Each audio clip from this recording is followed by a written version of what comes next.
Hello everyone, welcome to our channel. Myself Srishti Agarwal. तो इस video में मैं लेकर आई हूँ क्लास 5 के सब्जेक्ट इंग्लिश के chapter number 7 the flowers wish का कंप्लीट सॉल्यूशन एक्सप्लेनेशन के साथ स्टार्टिंग से लेकर एंड तक सभी क्वेश्चन के आंसर्स हम एक ही पार्ट में देखने वाले हैं। तो वीडियो इंपॉर्टेंट होने वाला है, तो वीडियो के एंड तक बने रहना आपको इसी तरह मेरे साथ। इससे पहले हमने लेसन 6 तक कंप्लीट सॉल्यूशन देख रखा है। अगर आपने कोई भी वीडियो मिस कर दिया है तो आप हमारे चैनल की प्लेलिस्ट से चेकआउट कर सकते हैं। डिस्क्रिप्शन बॉक्स में लिंक मिल जाएगी, वहां से भी चेकआउट कर सकते हैं। तो चलिए फटाफट से स्टार्ट करेंगे। Lesson number 7 chapter 7 the flowers wish, फूल की अभिलाषा, जिसे आपने कहीं ना कहीं हिंदी में पढ़ा है। जो फूल की एक अभिलाषा रहती है कि वो कहाँ रहना पसंद करता है, तो उससे ही रिलेट इस चैप्टर में आपको देखने को मिलेगा। ये इंग्लिश में है, आपको हिंदी में कई बार ये वाली जो कविता है पुष्प की अभिलाषा आपको डेफिनेटली कहीं ना कहीं देखने को मिलेगी। तो देखिए यहाँ पर लेट अस एक्सप्लोर है सब जो आपका चैप्टर है उसे रीड करने से पहले यहाँ पर कुछ क्वेश्चंस करेंगे हम इससे रिलेट। तो सबसे पहले है Hansa picks some night jasmine flowers, suggest her where she can use this flower. Hansa ने पिक किए कुछ जो नाइट में उगते हैं जास्मीन फ्लावर्स, ठीक है, जैसे रात रानी बोला जाता है। तो यहाँ पर जास्मिन फ्लावर वो उठाती है, तो उसे सजेस्ट करिए कि वो क्या करे इनका। तो आंसर हो जाएगा Hansa can use night jasmine flowers for making garlands और bouquets for decoration, placing them in a bowl of water to freshen up a room with their fragrance, extracting their fragrance for perfume और essential oil, offering them in religious ceremonies और prayers. तो देखिए Hindi English दोनों में आपको बताते हुए जाऊंगी मैं रिटर्न में लिखे हुए।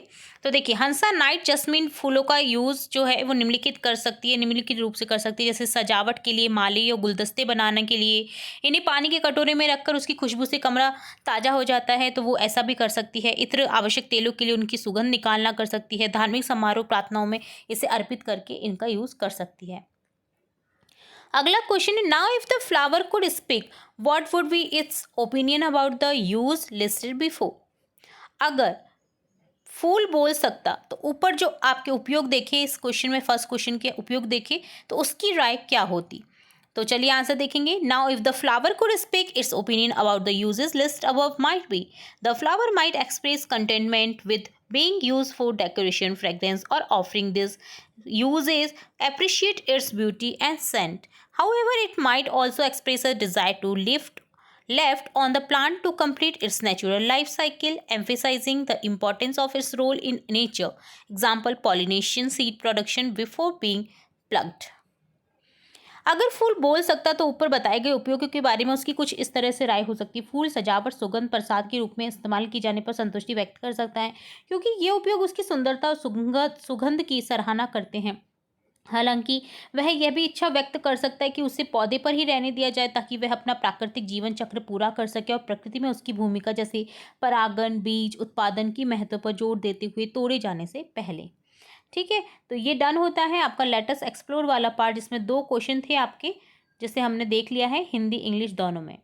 अब यहाँ पर स्टार्ट करेंगे ये जो आपकी राइम दे रखी है, पोइम दे रखी है, पुष्प की अभिलाषा, फ्लावर्स विश। तो चलिए शुरू करते हैं।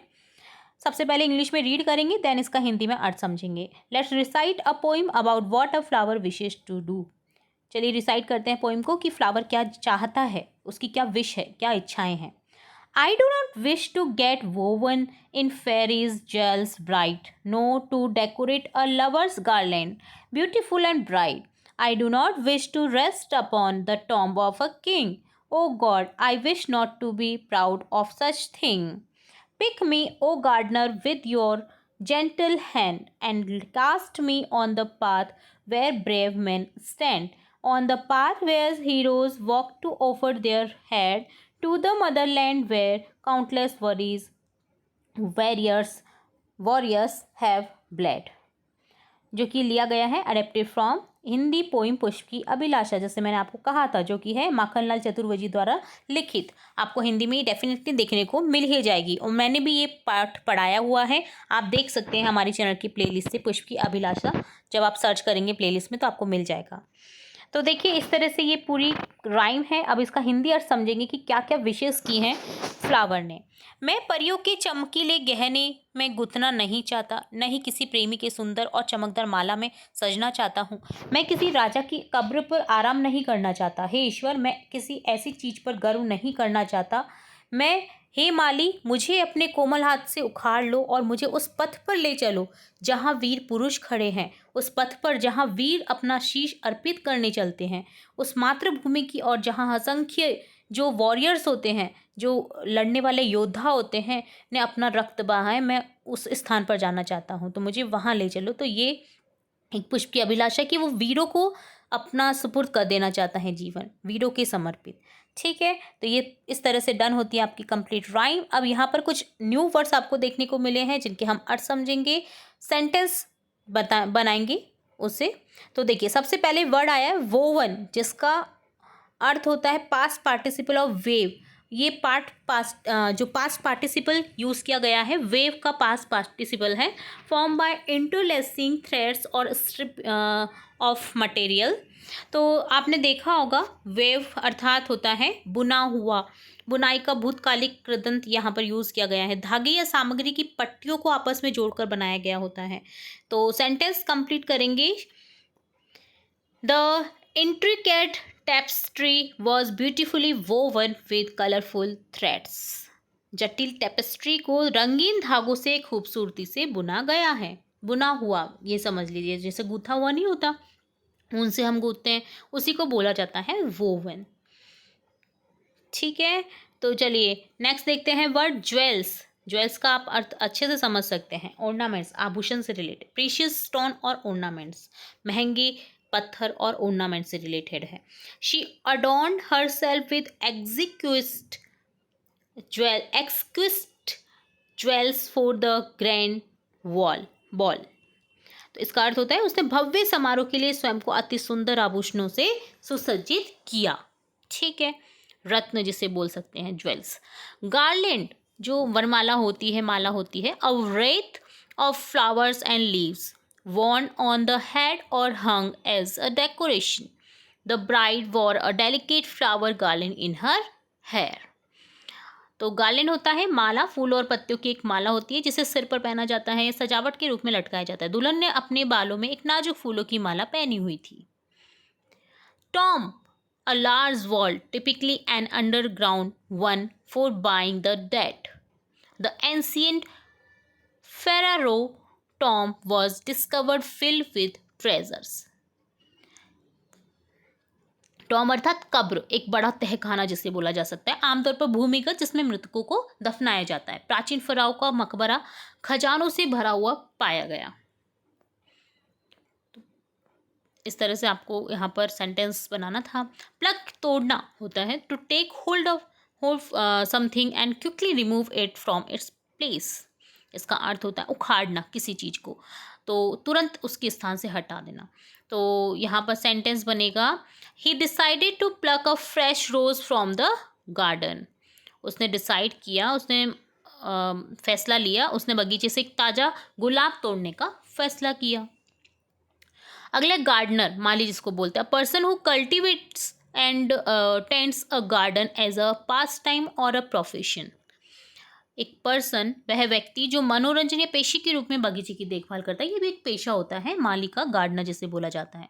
तो सेंटेंस बनेगा, the gardener carefully pruned the rose bushes. माली ने गुलाब की झाड़ियों की सावधानी पूर्वक छटाई की, क्योंकि कांटेदार झाड़ियाँ होती हैं। तो यहाँ पर हो जाएगा प्रून द, केयरफुली प्रून्ड, सफाई, छटाई। जेंटल जो कि एडजेक्टिव है, हैविंग और शोइंग अ माइल्ड, काइंड और टेंडर टेम्परमेंट और कैरेक्टर, जिसका अर्थ होता है सौम्य। जेंटल आपने सुना होगा, जो बच्चों के बेबी बार्स होते हैं उन पे ज़्यादातर यूज़ किया जाता है ये वर्ड। सौम्य, दयालु या कोमल स्वभाव या चरित्र होना या दर्शाना। ठीक है, the mother spoke in a gentle voice to soothe her child. माँ ने अपने बच्चे को शांत करने के लिए कोमल स्वर में बात की। ठीक है, तो जेंटल होता है सौम्य।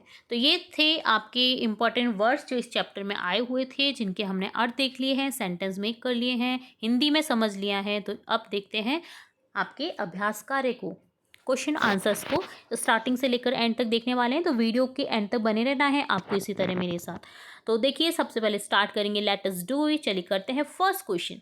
What did you understand from this poem, right in a few lines. आप इस कविता से क्या समझे, कुछ लाइन में आप समझा सकते हैं तो बताइए।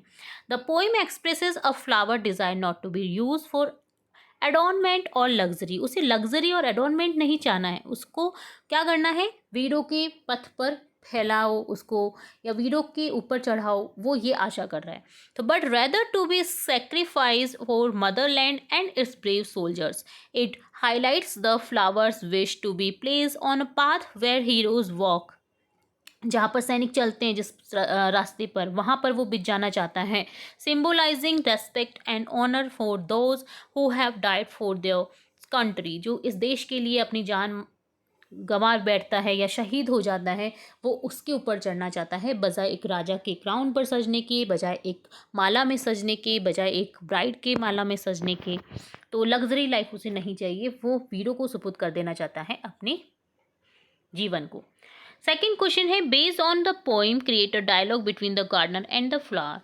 तो पोइम के आधार पर आपको गार्डनर, माली और फ्लावर, फूल के बीच में क्या क्या बातचीत हो रही है वो आपको लिखना है। जैसे फ्लावर बोलता है, hello gardener, are you going to pluck me, क्या तुम मुझे तोड़ने जा रहे हो। गार्डनर बोलता है, yes flower, imagine all the beautiful places you can. हाँ, मैं तुम्हें तोड़ूंगा, तुम इमेजिन कर सकते हो कि अब तुम कहाँ ब्यूटीफुल जगह पर जा सकते हो डेकोरेट होने के लिए। फ्लावर बोलता है, gardener I do not wish to be woven into jewels और gardens, not to rest upon a king tomb. मैं किंग के टॉम यानी जो उनका जो समाधि होती है उसमें भी नहीं जाना चाहता हूँ, किंग के टॉम पर भी नहीं जाना चाहता हूँ, मैं ज्वेल्स गार्डन्स के गार्डलेंस के यूज़ में भी नहीं आना चाहता हूँ। तो ऐसे बोलता है फ्लावर। तो गार्डनर बोलता है, oh then what's your wish it's little flower. तो तुम्हारी क्या विश है छोटे नन्ही फूल। तो फ्लावर बोलता है, pluck me with your gentle hand, तुम पहले तो मुझे बिल्कुल हल्के हाथ से तोड़ो, and cast me on the path where brave man stand, और मुझे वहाँ पर कास्ट करो जहाँ पर ब्रेव मैन खड़ा है, बहादुर सिपाही खड़ा है। Where heroes walk to offer their lives for the motherland, जहाँ जो सोल्जर्स होते हैं, जो सैनिक होते हैं जिस पथ पर चल रहे हैं, मुझे उस जगह पर डाल दो, मुझे अपनी मातृभूमि को सुपुर्द कर दो। ठीक है, मातृभूमि के लिए कुछ करना है, तो वो ये चाह रहा है। तो गार्डनर बोलता है, आई अंडरस्टैंड नाउ, मैं समझा, your wish to be a part of noble cause, तुम्हें आदर्श एक कॉज के लिए पार्ट होना है, ये तुम्हारी इच्छा है। तो फ्लावर बोलता है, yes for I wish to be a part of something greater, a tribute to those who bled for our nation. मैं ट्रिब्यूट करना चाहता हूँ उन्हें जो हमारे नेशन के लिए अपनी जान गवा बैठते हैं। तो गार्डनर बोलता है, I understand now noble flower, आदर्श फूल, मैं अब समझ गया हूँ। Your wish shall be granted, तुम्हारे विश को ग्रांटेड लिया जाएगा। तो फ्लावर बोलता है, thank you gardener, this is my greatest desire, ये मेरी बहुत ही अच्छी एक बड़ी इच्छा है, तुम्हें धन्यवाद। तो वो माली को धन्यवाद करता है। ठीक है, तो देखिए इस तरह से आप हिंदी अर्थ भी आप देख सकते हैं। वो अपनी मातृभूमि के लिए समर्पित हो जाना चाहता है, तो उसके और जो गार्डनर है बीच में क्या बातचीत हो रही है, तो वो यहाँ पर हमें लिखना था। तो आप हिंदी में भी देख सकते हैं। अगला क्वेश्चन है, how do you grow a plant, right the steps. तो आप कैसे एक पौधे को उगाने के लिए प्रक्रिया अपनाते हैं, वो आपको स्टेप्स लिखनी है यहाँ पर। जैसे स्टेप्स फॉर प्लांटिंग, तो प्लांटिंग, तो सबसे पहले होगा सेलेक्ट सीड्स, हम सबसे पहले बीजों का चयन करेंगे। प्रिपेयर सॉइल, मिट्टी को प्रिपेयर करेंगे। सॉ सीड्स, देखेंगे सीड्स को। वाटरिंग, उन्हें गाड़ेंगे मिट्टी में, पानी देंगे। सनलाइट देंगे, सनलाइट। फर्टिलाइज जो होते हैं खाद, वो देंगे। Protect from paste and diseases, paste और डिजीजेज से उन्हें प्रोटेक्ट करेंगे। रेगुलर केयर, और नैतिक देखभाल उनकी करेंगे, नियमित देखभाल करेंगे, तब जाकर के हाँ जो प्लांट है वो अच्छे से ग्रो करेगा। तो ये सभी स्टेप हमें लिखनी थी। नेक्स्ट क्वेश्चन है, what do you wish to become when you grow up, why. I wish to become a doctor when I grow up. तो तुम बड़ा होकर के क्या बनना चाहते हो, और क्यों? तो मैं बड़ा होकर के एक डॉक्टर बनना चाहता हूँ, चाहती हूँ। व्हेन आई ग्रो अप, जब मैं बड़ा हो जाऊँ तो मैं एक डॉक्टर बनना चाहती हूँ या चाहता हूँ, because I want to help people and contribute to their well being by providing medical care and support. क्योंकि मैं हेल्प करना चाहता हूँ लोगों की उनके कंट्रीब्यूशन के लिए, उनको उनका जो मेडिकल चेकअप है वो अच्छे से हो पाए, मेडिकल केयर अच्छे से हो पाए, उन्हें सपोर्ट मिले। तो मैं इसलिए डॉक्टर बनना चाहता हूँ या चाहती हूँ। Did you know flower and flower sound the same? देखिए फ्लावर फ्लावर तो सेम साउंड होता है। फ्लावर को फ्लावर नहीं बोला जाता है क्योंकि फ्लावर ही बोलते हैं। तो फ्लावर एक तो होता है फूल और एक होता है आटा। There are more words that have different spelling but sound the same. बहुत सारे ऐसे वर्ड्स हैं जिनके जो साउंड है वो तो सेम होते हैं, जो आवाज़ होती है उनकी वो तो सिमिलर सी आती हैं, बट स्पेलिंग डिफरेंट होती है। Can you find those pairs for the following words? तो इस तरह से आपको एक पेयर तैयार करना है, तो आपको ढूंढने हैं वर्ड्स। जैसे टू का हो जाएगा टू और टू, हियर का हो जाएगा हियर, हियर यहाँ, हियर यानी सुनना, सी देखना, सी समुद्र, सन सूर्य, सन बेटा। ठीक है, तो इस तरह से आपको यहाँ पर राइमिंग वर्ड्स लिखने थे, आप कह सकते हैं, या फिर होमोफोन्स भी कह सकते हैं आप इन्हें। ठीक है, तो आप हिंदी में भी इनका अर्थ देख सकते हैं। अगला है चैटर चैम। तो देखिए क्या कहा गया है चैटर चैम के थ्रू, वो देखते हैं। In the poem the flower wishes to be short on the path of soldiers. कि आपने देखा कि इस कविता में जो फ्लावर है, जो फूल है, उसकी अभिलाषा ये है कि वो सैनिकों के रास्ते में बिछ जाना चाहता है। Like flowers we also wish for many things in our lifes. Flower की तरह हमारी भी लाइफ में, हमारी ज़िंदगी में भी हमारी कई अभिलाषाएं होती हैं, इच्छाएं होती हैं।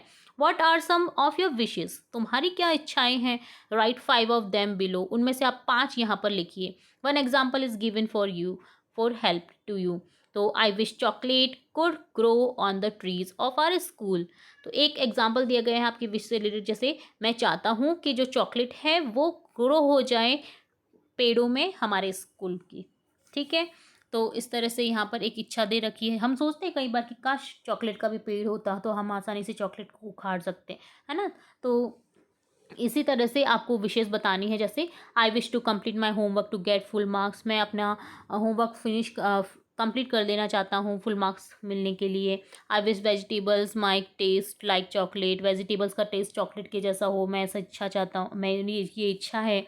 आई wish to be a leader. मैं एक लीडर बनूँ, मेरी ये इच्छा है। I wish I had a pillow that could turn off my alarm clock. तो जो पिलो है वो अलार्म क्लॉक की तरह टर्न ऑफ हो जाए। पिलो जो है वो खुद ही टर्न ऑफ कर दे मेरे अलार्म क्लॉक को, है ना, मुझे नहीं करना पड़े। I wish money could grow on the trees. जो पेड़ है उन पर जो पैसा है वो उगने लग जाए, है ना। तो ये छोटी छोटी सी विशेज़ होती हैं बच्चों की, तो उनमें से आपको 5 लिखनी थी, आपकी कोई भी विश। ठीक है, तो इस तरह से ये डन होता है चैटर चैम। अगला है धबल मयूरी लर्न लैंग्वेज, जो हमें हर चैप्टर में कुछ ना कुछ नया सिखाते हैं। तो देखते हैं यहाँ पर क्या सिखा रहे हैं ये। तो देखिए, Dhaval wants to tell Mayuri about their plan for picnic this Sunday. तो धवल की इच्छा है कि वो इस बार पिकनिक पर जाएं संडे को। मयूरी से कहता है कि मैं चाहता हूँ कि इस बार हम पिकनिक चले संडे को, रविवार के दिन। तो can you help him right the plan? तो उसका प्लान लिखने के लिए आप हेल्प करें। On this picnic they will doing the following things. तो ये चीज़ें वो करना चाह रहे हैं पिकनिक के दौरान, तो आपको इन चीज़ों का यूज़ करते हुए उनका प्लान लिखना है। जैसे going to a park, laying the mat, making sandwich, playing badminton, coming back by the evening. Now write the plan below, also draw a picture of the picnic day. तो देखिए, सबसे पहले प्लान लिखेंगे, then उसका picture देखेंगे। तो on Sunday we will first go to a beautiful park. Sunday को हम ब्यूटीफुल सुंदर से पार्क में जाते हैं। Next we will find a nice spot, हमें एक अच्छा सा जगह मिल जाता है। Then lay down our mat, हम अपने मैट को, जो हम चटाई लाए होते हैं, उसे बिछा देते हैं। Then we will make delicious sandwiches to enjoy, हम बनाते हैं डिलीशियस सैंडविच और मनोरंजन करते हैं। After eating we will play a game of badminton, fun game of badminton. और खाने के बाद हम एक फ़न गेम खेलते हैं, badminton. Finally we will pack up and come back home by the evening full of happy memories. और अंत में हम लोग पैक करते हैं अपना सामान को और घर की तरफ निकल जाते हैं शाम के समय, और एक खुशनुमा मेमोरीज के साथ। ठीक है, याददाश्त के साथ। तो देखिए इस तरह से आप पिकनिक का पिक्चर बना सकते हैं। मैट बिछा हुआ है, सैंडविचेस रखी हुई हैं, बच्चे एंजॉय कर रहे हैं। यहाँ पर आप दर्शा सकते हैं बच्चों को बैडमिंटन खिलाते हुए भी। ठीक है, तो इस तरह से आपको एक पिक्चर ड्रॉ करना था। तो सुंदर सा आप इस तरह से पिक्चर ड्रॉ कर सकते हैं पिकनिक का। तो देखिए इसी तरह आपको ये पूरा जो हमने धवल मयूरी लर्न लैंग्वेज देखा वो आप हिंदी में भी देख सकते हैं, जैसे मैंने आपको साथ के साथ बताया है। तो होप सो आपको पूरा वीडियो अच्छे से समझ आया होगा, अच्छे से क्वेश्चन आंसर्स आपको समझ आ गए होंगे, पूरा चैप्टर अच्छे से समझ आ गया होगा। तो इम्पॉर्टेंट लगा होगा आपको पूरा वीडियो। अगर फिर भी कहीं डाउट रहता है तो आप कमेंट बॉक्स में कमेंट करके पूछ सकते हैं। कैसा लगा आपको वीडियो ज़रूर से बताएगा। वीडियो अगर पसंद आया तो वीडियो को लाइक करें, वीडियो को शेयर करें अपने फ्रेंड्स के साथ, चैनल को सब्सक्राइब करें, बेल आइकन पर क्लिक करना बिल्कुल ना भूलें, ताकि मैं नेक्स्ट लेसन जब भी अपलोड करूं और भी सब्जेक्ट से रिलेटेड, आपकी कक्षा से रिलेटेड जो भी वीडियोस हैं वो अपलोड करूं तो तुरंत से नोटिफिकेशन के थ्रू मिल सके। मिलेंगे नए वीडियो के साथ, तब तक के लिए धन्यवाद।